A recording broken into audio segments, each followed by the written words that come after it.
संस्कृति पीसीएस के इस यूट्यूब चैनल में आप सभी का स्वागत है। मेरा नाम है प्राची मिश्रा। जैसे कि आप सभी जानते हैं कि हम एमपी पीसीएस के previous year question paper discuss कर रहे थे, जिसमें मेरा जो सेगमेंट है वो है आपका मध्य प्रदेश विशेष का, यानी कि एमपी स्पेशल का। तो उसी सेगमेंट में आज हमारा तीसरा लेक्चर होने वाला है। इस सीरीज में हम डिस्कस करेंगे 2021 का जो आपका प्रश्न पत्र हुआ था, पेपर हुआ था, उससे संबंधित जो प्रश्न पूछे गए थे उनके बारे में। तो चलिए देख लेते हैं सबसे पहला प्रश्न हमारा कौन सा है। सबसे पहला प्रश्न कह रहा है कि मध्य प्रदेश की जलवायु से संबंधित निम्नलिखित में से कौन सा कथन सही नहीं है। अच्छा, जब भी यहाँ पर ये सही वाला वर्ड आता है, सही है या सही नहीं है, तो कई बार हम फ्लो में नहीं वर्ड जो है वो पढ़ना भूल जाते हैं। तो इसलिए जब भी आप क्वेश्चन को रीड करें तो बहुत केयरफुली उसे रीड करिएगा, ठीक है, कि वहां पे सही है पूछ रहा है या सही नहीं है पूछ रहा है। चलिए पहला स्टेटमेंट आपका क्या है देख लेते हैं कि मध्य प्रदेश की जलवायु राज्य के मध्य से गुजरने वाली कर्क रेखा से प्रभावित है, ठीक है। दूसरा कह रहा है ग्वालियर गर्म ग्रीष्मकाल के साथ उपोष्ण कटिबंधीय जलवायु का एक उदाहरण है। तीसरा स्टेटमेंट है मध्य प्रदेश में अरब सागर की शाखा और बंगाल की खाड़ी की शाखा दोनों से वर्षा होती है। और अंत में है राज्य की लगभग 50% वर्षा दक्षिण पश्चिम मानसून से प्राप्त होती है, ठीक है। चलिए आगे देख लेते हैं अब इसका आंसर क्या होने वाला है। देखिए यहाँ पर मैंने आपके एक्सप्लेनेशंस लिख रखे हैं आपका, ताकि आपका जो प्रश्न है वो आपका पूरी तरह से क्लियर हो जाए। इसका जो राइट आंसर होगा वो आपका क्या हो जाएगा, D is the right answer. बाकी एक्सप्लेनेशन देखते हैं। तो मध्य प्रदेश में जो वर्षा है वो दक्षिण पूर्वी भाग में बंगाल की खाड़ी तथा उत्तरी व पश्चिमी भागों में अरब सागर से होती है, ठीक है। मध्य प्रदेश में दक्षिण तथा पूर्वी भाग में अधिक वर्षा होती है यदि देखा जाए उसके एक्सपेक्ट जो भाग है जो उत्तरी और पूर्वी क्षेत्र है। तो सबसे ज्यादा जो वर्षा होती है वो कहां होती है, दक्षिण पूर्वी भाग में होती है। चलिए आगे देख लेते हैं इसमें मध्य प्रदेश के किस जिले से कर्क रेखा नहीं गुजरती है, ठीक है। इसके बारे में हम चर्चा करेंगे। विदिशा, भोपाल, उज्जैन या फिर इंदौर। यदि बात की जाए कि कितनी जगह से गुजरती है तो ऑलमोस्ट 14 यहाँ पर जगह है जहां से कर्क रेखा गुजरती है। अभी कौन कौन सी है तो इनको देख लेते हैं। विदिशा से गुजरती है, उज्जैन से गुजरती है, रतलाम से गुजरती है, शाहजहांपुर से गुजरती है, राजगढ़ से, सीहोर से, भोपाल से, ठीक है। इसके बाद रायसेन से, सागर से, दमोह से गुजरती है, कटनी से गुजरती है, उमरिया से गुजरती है, शहडोल से गुजरती है, जबलपुर से कर्क रेखा गुजरती है और इंदौर से कर्क रेखा आपकी क्या है, नहीं गुजरती है, ठीक है। तो राइट आंसर यहाँ पर आपका क्या हो जाएगा, D is the right answer कि इंदौर से आपकी जो कर्क रेखा है वह नहीं गुजरती है। चलिए आगे बात कर लेते हैं। इसमें निम्नलिखित में से किस चट्टान में कोयला एवं पेट्रोलियम पाया जाता है। कौन सी चट्टान है, ग्रेनाइट है, आग्नेय है, कायांतरित या परिवर्तित है या फिर परतदार या अवसादी है। तो इसका राइट आंसर आपका क्या हो जाएगा, D is the right answer, यानी कि जो परतदार या अवसादी चट्टानें हैं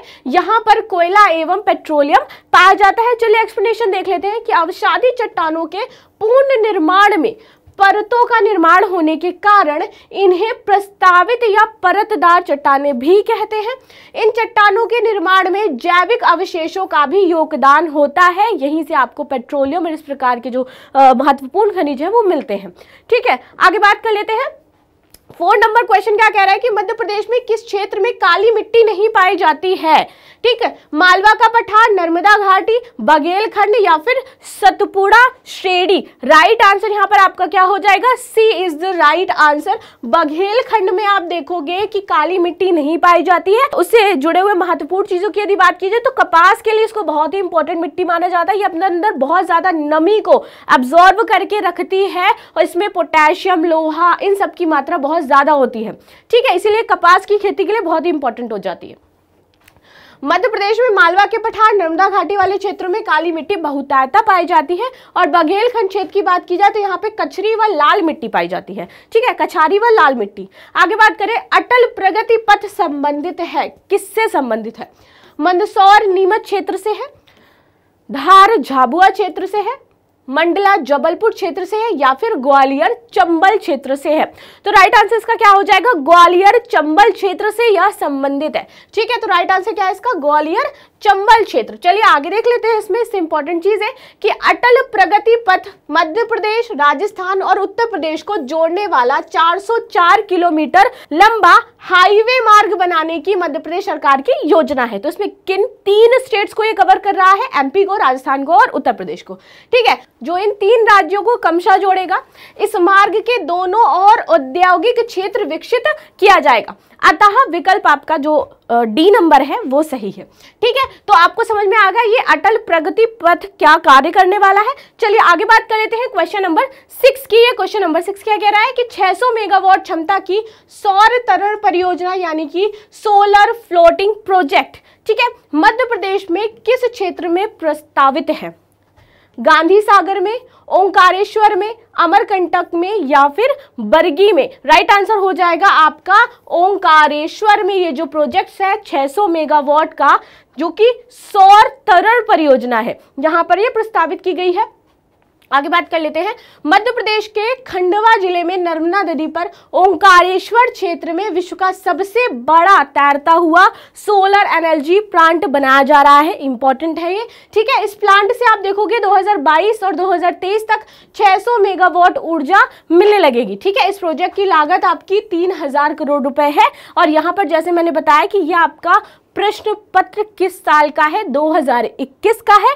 तो यहां पर जब ये प्रोजेक्ट आया था उसकी बात की जा रही थी, जो आपका 2022-23 तक इतनी बिजली उत्पादित करने का उसका लक्ष्य था। ठीक है, तो कंफ्यूज मत होना। आगे बात कर लेते हैं। मध्य प्रदेश की खिलाड़ी चिंकी यादव किस खेल से संबंधित है? निशानेबाजी, शूटिंग से, तैराकी से, हॉकी से या फिर क्रिकेट से? राइट आंसर है ये संबंधित है निशानेबाजी से। ठीक है, किससे संबंधित है? निशानेबाजी से। आगे देख लेते हैं। मध्य प्रदेश भोपाल की Chinki Yadav 2019 Asia shooting championship की फाइनलिस्ट भी रही हैं। आगे बात करते हैं। मध्य प्रदेश के खिलाड़ी विवेक सागर किस खेल से संबंधित है? निशानेबाजी, तीरंदाजी, हॉकी या फिर क्रिकेट? राइट आंसर क्या हो जाएगा? यहाँ पर हॉकी से संबंधित है ये। ठीक है, चलिए आगे देख लेते हैं एक्सप्लेनेशन। तो टोक्यो जापान ओलंपिक 2020 में हॉकी टीम के खिलाड़ी विवेक सागर ने अपनी खेल में जो प्रतिभा है उसको प्रदर्शित किया और भारतीय हॉकी टीम को कांस्य पदक विजेता बनाया। चलिए आगे बात करते हैं। निम्नलिखित में से किस जिले में बैगा विकास अभिकरण नहीं है? ठीक है, तो इसकी बात करेंगे। मंडला में नहीं है, रायसेन में नहीं है, शहडोल पुणेकर में नहीं है या फिर बालाघाट में नहीं है? राइट आंसर इसका क्या हो जाएगा? शहडोल पुणेकर में नहीं है इज द राइट आंसर। और एक्सप्लेनेशन पर चर्चा कर लेते हैं क्या है। तो मध्य प्रदेश की 3 विशेष पिछड़ी जनजातियां कौन कौन सी है? एक तो बैगा है, बहुत चर्चा में रहती है ये, फिर सहरिया है और फिर भारिया है। ठीक है, तथा इनके विशेष उत्थान हेतु मंडला, शहडोल तथा बालाघाट क्षेत्रों में इसका अधिकरण बना हुआ है। ठीक है, चलिए आगे बात कर लेते हैं। निम्नलिखित में से कौन सा मध्य प्रदेश के प्रमुख चित्रकार नहीं है? नारायण श्रीधर बेंद्रे, विष्णु चिंचालकर, नाना साहेब पेंडसे या फिर अमृतलाल बेगड़? ठीक है, तो इनके बारे में बात करें तो राइट आंसर क्या हो जाएगा? नाना साहेब पेंडसे जो है वो मध्य प्रदेश से संबंधित नहीं है। अब इनसे संबंधित चर्चा कर लेते हैं। तो नारायण श्रीधर बेंद्रे, विष्णु चिंचालकर और अमृतलाल बेगड़ प्रमुख चित्रकार हैं, जबकि नाना साहब पेंडसे मध्य प्रदेश व महाराष्ट्र, ठीक है, राज्य के मशहूर पखावज शैली के संगीतकार हैं ये। ठीक, चलिए आगे आ जाते हैं। किस तीर्थ स्थल का प्राचीन नाम मंदाता है? ठीक है, कादमगिरी, ओंकारेश्वर, अमरकंटक या फिर महेश्वर? राइट आंसर हो जाएगा यहाँ पर ओंकारेश्वर का जो पुराना नाम है वो क्या है आपका? मानधाता। ठीक है, ओंकारेश्वर का ज्योतिर्लिंग मध्य प्रदेश के खंडवा जिले में है। ठीक है, जिसे मंदाता नदी द्वीप जो कि नर्मदा नदी पर बना है यहाँ पर स्थित है, इसीलिए इसको मंदाता के नाम से भी जाना जाता है। या ओम के आकार का नदी द्वीप है जिसे ओंकारेश्वर भी कहते हैं। चलिए, तुर्रा कलंगी लोक नाट्य किस क्षेत्र से संबंधित है? ठीक, मालवा से है, निमाड़ से है, बुंदेलखंड से है या फिर बघेलखंड से है? राइट आंसर यहाँ पर हो जाएगा निमाड़ से ये संबंधित है। किससे संबंधित है? निमाड़ से। चलिए एक्सप्लेनेशन देख लेते हैं। तो तुर्रा कलंगी निमाड़ अंचल में गाई जाने वाली एक गायन शैली है जो कि प्रतिस्पर्धात्मक रूप से 2 दलों के मध्य गाई जाती है। कंपटीशन होता है, 2 दल होते हैं इसमें। आगे बात कर लेते हैं क्वेश्चन नंबर 13 की।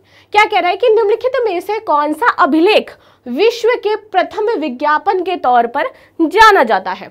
दशपुर अभिलेख, शोहगरा अभिलेख, सुपिया अभिलेख या फिर एरण अभिलेख? राइट आंसर इसका क्या हो जाएगा 13 का?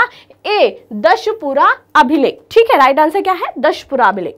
चलिए देख लेते हैं। तो मध्य प्रदेश के मंदसौर जिले में गुप्त काल में निर्मित ये दशपुरा अभिलेख है, जो कि रेशम व्यापारियों का दशपुर यानी कि मंदसौर में आकर के बस जाने का वर्णन करता है।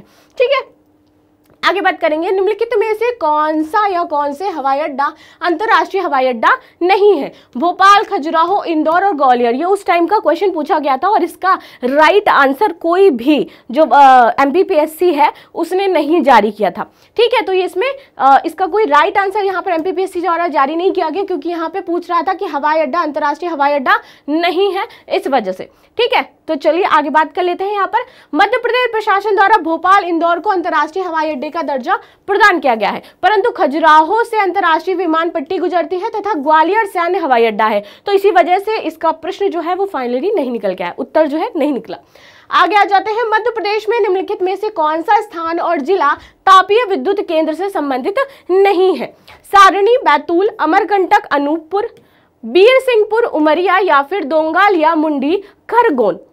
राइट आंसर इसका क्या हो जाएगा? डी, दोंगाल या मुंडी खरगोन। ठीक है, चलिए एक्सप्लेनेशन देख लेते हैं। तो मध्य प्रदेश में खरगोन जिले में दोंगाल या मुंडी क्षेत्र में विद्युत केंद्र प्रस्तावित है स्थापित करने के लिए, जो कि अब स्थापित हो चुका है। आगे बात कर लेते हैं। निम्नलिखित कथनों पर विचार कीजिए। मध्य प्रदेश के मालवा पठार में सूती वस्त्र मिलों की स्थापना की गई। दूसरा स्टेटमेंट है मालवा पठार काली मिट्टी से आवृत है। ठीक है, अब निम्न कूटों में से सही उत्तर का चयन करिए। केवल एक सही है, केवल दो सही है, एक और दो दोनों सही है, और एक और दो दोनों सही नहीं है, और अंत में है एक और दो दोनों सही है। तो इसका राइट आंसर क्या हो जाएगा? डी, कि एक और दो दोनों ही सही है इसमें। ठीक, ये थे आज के प्रश्न। एक बार इसका एक्सप्लेनेशन भी देख लेते हैं। तो मध्य प्रदेश में मालवा के पठार में काली मिट्टी की प्रचुरता है। ठीक है, काली मिट्टी में जैसे मैंने बताया कि कपास की जो खेती है वो ज्यादा होती है, कपासी मृदा कहते हैं, जिसके कारण कपास के अधिक उत्पादन होता है। यही कारण है कि कपास में निर्मित सूती वस्त्रों की मिलों की स्थापना यहाँ पर की गई है। ठीक है, तो ये आज के प्रमुख प्रश्न हैं जो हमने यहाँ पर डिस्कस किए। मिलते हैं नेक्स्ट क्लास में, तब तक के लिए धन्यवाद। लाइक, शेयर, सब्सक्राइब करना बिल्कुल भी ना भूलें।